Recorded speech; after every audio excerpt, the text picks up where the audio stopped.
about the content we consume and what that content consumption is doing to our minds. But before I start to talk about content, I want to talk about something else we consume. I want to talk about food. When we consume food, we experience its taste, and we benefit from its nutritional value. Taste is subjective. From person to person, it can vary. Nutrition is universal and objective. Those of us who don't like our broccoli might say that food and taste and nutrition don't go well together. Others, strange people, like healthy food. At a minimum, we can agree that food can be tasty without being nutritious and vice versa. Now, at one time, the American diet consisted primarily of nutritious food, such as organic vegetables, whole grain, grass-fed beef. But as food production became market-driven, food companies found that making food tastier was cheaper than making food nutritious, and that consumers actually preferred tastier food rather than healthier food. Over time, nutritious food was supplanted by inexpensive, cheap food that was available to everybody, didn't have a lot of nutrition, while healthy, nutritious food was limited to the dietary elite, the people that shop at Whole Foods. The gradual erosion of our nutritional value of our food was ignored by almost everybody until the obesity epidemic transformed our love handles into passion banisters. And now we're the fattest country in the developed world. I believe when we consume content, it's a lot like eating food. Like food, content has a taste to it. When you experience The Avengers, it tastes differently than The Dark Knight. Which you prefer is just a matter of taste. And never before has the content menu offered so many varied, excellent tastes. If you enjoy consuming content, the world is an amazing place. But content also has a nutritional value. Just as food feeds our bodies, content feeds our minds. And as with food, the nutritional effect of content is objective and universal. I've summarized the findings from over 40 different studies on how content consumption affects us. Nutritious content increases our knowledge. It expands our vocabularies. It improves reflection, critical thinking, problem solving, visual acuity, imagination. Unhealthy content shortens our attention span. It damages our concentration. It weakens our problem-solving skills. It increases impulsivity. And like simple sugars, it leaves you addicted and wanting more. We already know that the American diet of food rapidly changed in the 20th century in a way that made it tasty but less nutritious. The American diet of the mind has also changed rapidly. Did these changes leave our mental diet a healthy, balanced one? Or have we begun to feed our minds as badly as we feed our bodies, consuming nothing but junk all day? If our mental menu is nutritious, we should see people getting smarter and sharper. If our mental menu is unwholesome, we should expect to see a spreading epidemic of stupidity that would parallel the epidemic of obesity. Let's start by examining our reading habits. Reading, it turns out, is the most nutritious way you can consume content. The better you are at reading, the better you are at thinking. And how do you get better at reading? By reading. Educators call this principle the Matthew effect. In a series of studies, researchers Cunningham and Stantovich have demonstrated repeatedly that a high volume of reading increases knowledge, broadens vocabulary, and reduces the cognitive decline of aging. And all of these studies were controlled for general intelligence and verbal abilities. So in other words, it's not that smart people read, although they do, but that reading makes you smarter. No other type of content consumption has been shown to provide these benefits. When you want to strengthen your muscles, the best way to do it is to lift heavy weights, so I've been told. When you want to strengthen your mind, the best way to do it is to read challenging literature. So how challenging is our literature today compared to the past?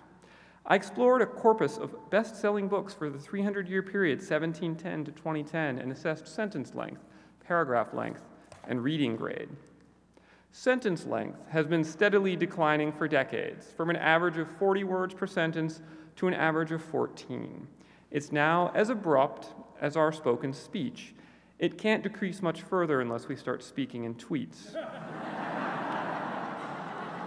Paragraph length held steady from the beginning of the 18th century until the middle of the 20th century, when it suddenly began to plummet at an accelerating rate. This is when the era of TV began. Books written before 1950 had an average paragraph length of over 100 words. Books written after 1950 had an average paragraph length of 71 words. And if you look at just books written after 2000, the average paragraph has dropped to 58 words. Consequently, the reading grade of best-selling books has also plummeted dramatically over time. The reading grade started at 14.5 for bestsellers in the 1700s and then declined inexorably to the point by 2010 it was down to grade 4.5. Now remember, this has nothing to do with taste. The data is not talking about the aesthetic taste of consuming books. There are enjoyable books written at every reading grade, at every genre. When we consider reading grade, we're only talking about nutritional value. And from that point of view, what we are seeing is that bestsellers were once books that challenged the college-educated mind, and they are now books that are easy for fifth graders. Also note that the reading grade of the works clusters tightly as we get around 1940. And the 1940s is when researchers began to develop and promote what they termed readability scores. A readability score is a measure of the degree to which material can be understood by readers. So this Flesch-Kincaid reading grade is a readability score. Once publishers were able to measure readability, they could target the works that they published at whatever reading level would reach the greatest number of people. At the time, the average American could read at the 8th grade level, but enjoyed reading at the 6th grade level. That is, for recreation, people like to read texts that are 2 grades beneath their actual reading level. Unfortunately, research by Professor Lev Vygotsky found that reading is most nutritious when it's slightly at or above your current reading level. Reading books that are at your present level or below does not improve comprehension. If you want to increase your vocabulary knowledge, you have to encounter new words and new facts. And this is unfortunate because it means there's a negative correlation between taste and nutrition. The books you enjoy are not going to be the books that are best for you. So as publishers started to use the readability score to guide their publishing, it was inevitable they were going to start making their material tastier, but less nutritious, because that's what we, the consumer, wanted. And this is similar to what happened when farmers substituted corn for grass in the livestock. The beef tasted better, but it became less nutritious. The publishers of newspapers and magazines hired readability consultants to purposefully simplify their written content.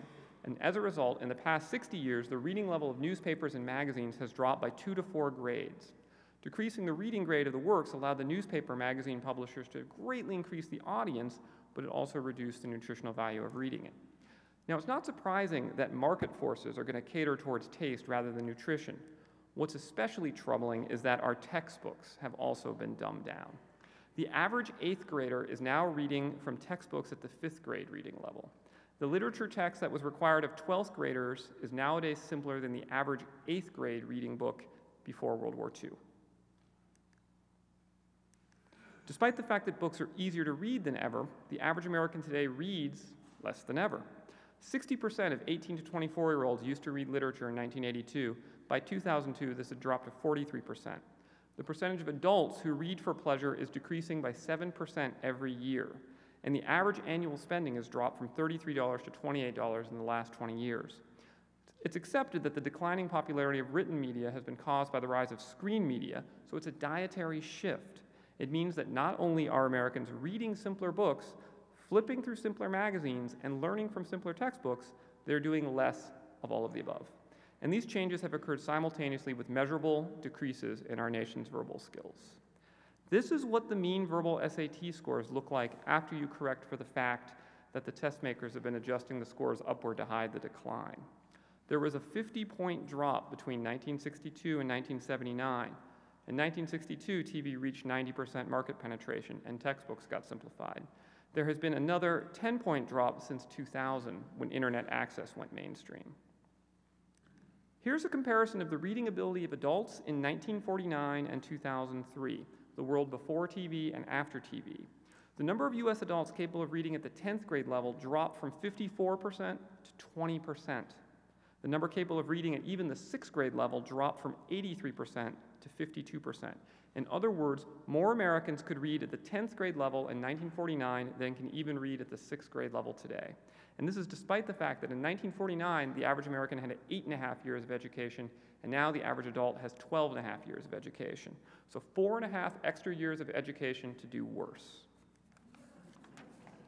So far, I focused on printed material because it's the leafy green vegetables of the content diet.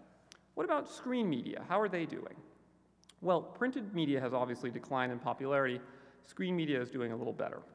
Watching television is now the developed world's favorite activity, taking up more free time than anything else. The only thing we do more than watch TV is sleep. Americans aged 15 to 24 spend 2 hours a day watching TV and 7 minutes reading for pleasure. If books are the leafy green vegetables in the diet, TVs and computers are the daily bread. Now, the good news is that screen media has been shown to increase visual spatial intelligence.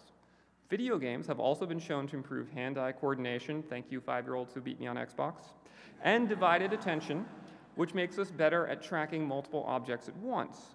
The internet has been shown to increase transactive memory, which is sort of a meta-memory of where to find information, like I no longer remember my birthday, so I Google it. In particular, the increase in visual spatial intelligence has been profound, and you can see the increased scores on the Raven Progressive Matrices. These are nonverbal IQ tests. They provide a measure of visual intelligence, and screen media are like vitamins for visual ability. Tasty, tasty vitamins. The bad news is that all types of screen media come at a substantial cost. Professor Patricia Greenfield summarizes the findings as damage to our deep cognitive processes.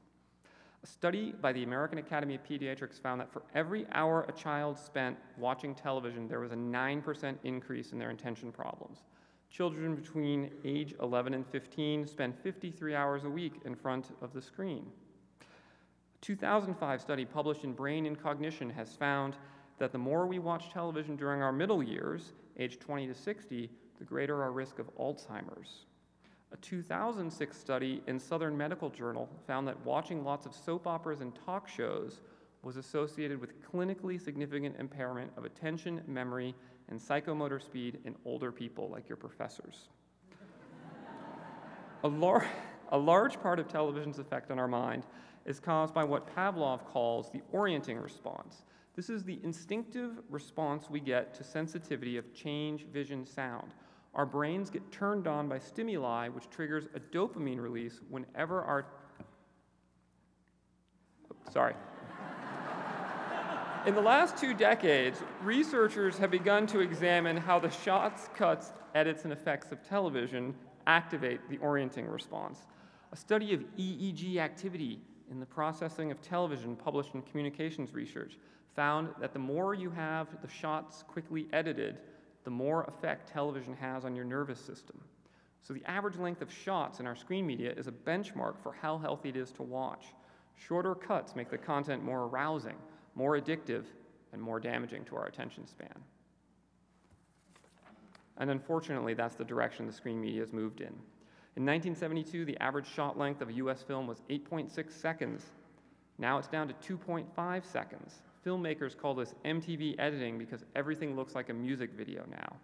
Children's shows are particularly fast cut. A longitudinal study of Sesame Street found that the average shot length had halved over the last 26 years. They even dumbed down Sesame Street. These trends are a function of the decreased attention span of the modern mind, as well as contributing factors to its further reduction. Attention-deficient viewers seek out shorter, hyperkinetic content, which in turn leads to their minds becoming even more attention-deficient. This is a vicious cycle that becomes a cliché. How many of you find blockbusters from the old days to be too slow-paced, boring, and long? In fact, even 18 minutes is probably too long for a talk in today's attention-deficient world, so we're going to have a halftime show. You have to imagine there's music playing during this part of the presentation, because when we listen to music, it triggers a complex neural process. A controversial 1993 study published in Nature found that listening to Mozart increases your spatial task performance. Follow-on studies have found similar effects from other music with similarly complex structures, such as Bach and Yanni. A 2011 study found that cognitive recall was increased when listening to unfamiliar classical music. A 2012 study found that listening to classical music could improve performance of stressful tasks like TEDTalks by calming the sympathetic nervous system. Loud, fast music induces stress on the sympathetic nervous system. So if these findings are correct, and these are less clear, the most nutritious music would be sedating, complex, and unfamiliar, while the least nutritious music would be loud, simplistic, and sound familiar. So what direction has pop music been heading in the last 50 years?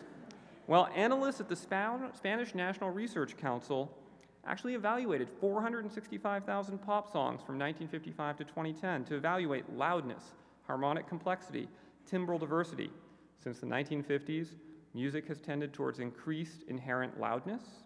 There's been a reduction in the diversity of chords of a given song, a reduction in the number of musical pathways between each chord, and the timbres of different instruments has gotten more homogeneous every year.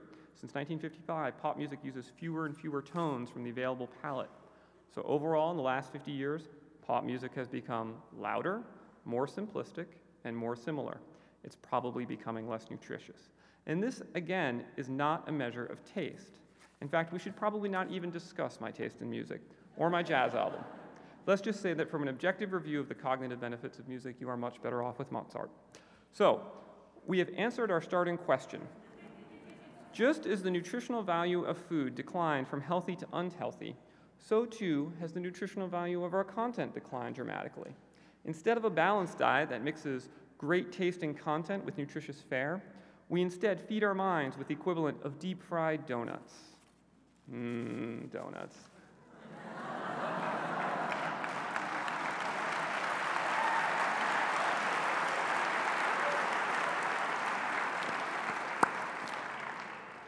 If we care, of course I did. Bad for you. If we care about the health of our mind as much as we care about the health of our bodies, we need to begin to balance our content diet as urgently as we need to balance our food diet. We don't need to give up video games. We don't need to quit watching CSI. We can even keep listening to Beyonce. But it wouldn't hurt us to read something really hard, like Edward Gibbon's Decline and Fall of the Roman Empire, reading grade 17.4. Or to watch something slow and methodical, like The Godfather. Or you could listen to something sonorous and melodic, like Mozart. Just don't do all three at once, because multitasking is the information superhighway to hell. Thank you.